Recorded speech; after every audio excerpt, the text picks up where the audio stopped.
Alright, we're back here again. See right there? Got the 2,4-D in the Roundup killing that. Most of that only 2,4-D is going to kill.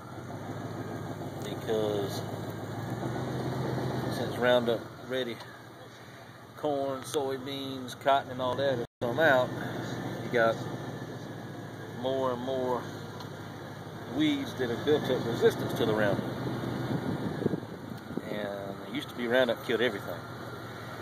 And then it got where it killed about 90%. And now it's getting where it does about, I don't know, 60 to 70% of what you got. But anyway, that's a spot he missed. I'm gonna tell him, I said, you missed that spot there. No, I didn't. Yeah, you did. It was green. You missed it. It happened. Alright. Here's our burnt picker, what's left of it. We've gotten the heads off and all that.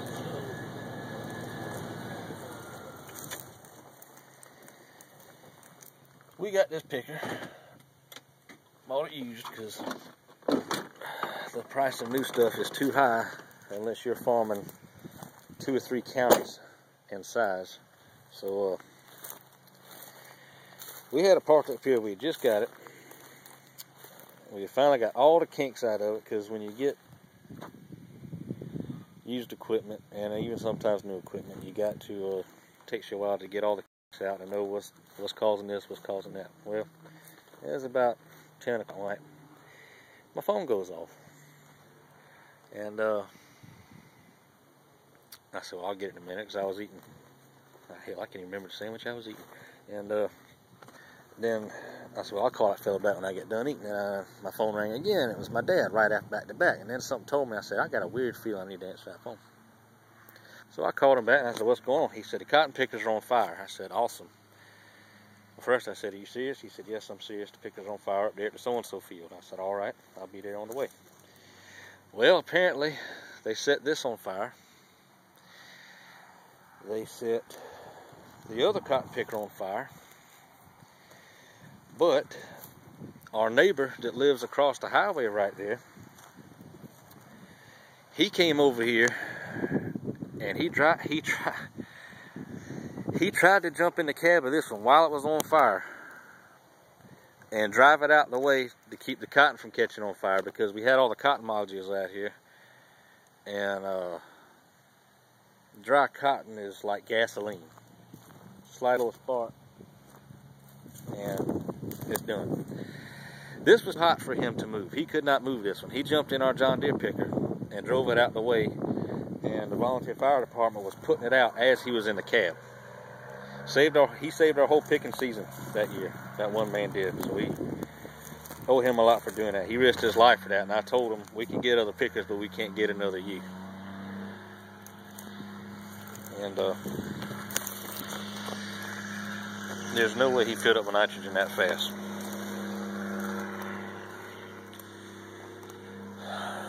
Well, the sheriff's deputy gets out here and says, what do you want to do? I said, I want a report so I can file for insurance. Oh. So then he starts asking me my height, my weight, my eye color, all that other damn stuff.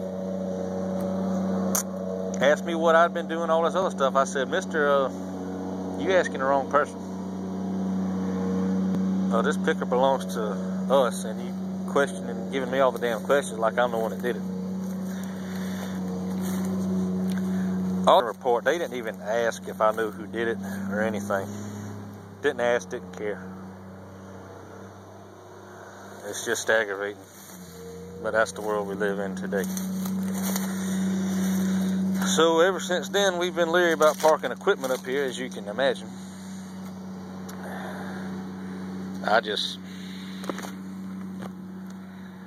I hate seeing it.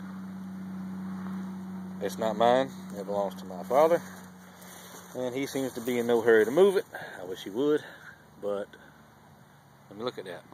It burnt the damn fiberglass. You got to be awful hot to be burning fiberglass. It didn't even have any cotton in it. Which is very common. If you have cotton in there, the slightest little spark or it can smoke, and it set the whole thing on fire. This didn't have any cotton in it. It had been about 4 hours it had shut down, and it started fire. So yes, I believe that was vandalism. And what kind of world where you can't even park your equipment when you're trying to make an honest living, and people want to mess with you? I mean, we're out in the country here, folks. I mean, it's not like, I don't know, the people that own this field, they had uncles and grandfathers that had old tractors in the woods and stuff, and all of those have been stolen and taken to the scrapyard for steel. I mean, everything that's been out here, that old house right there, everything's been taken out of that. All the copper has been stolen out of that. It's just, I mean, you see the piles over there, nobody's stolen that. If somebody thought they could get something for it, they'd steal that too. I just don't understand why people do things like that. But what can you do? That's the way of the world. It ain't worth a shit, but that's how it is. Okay.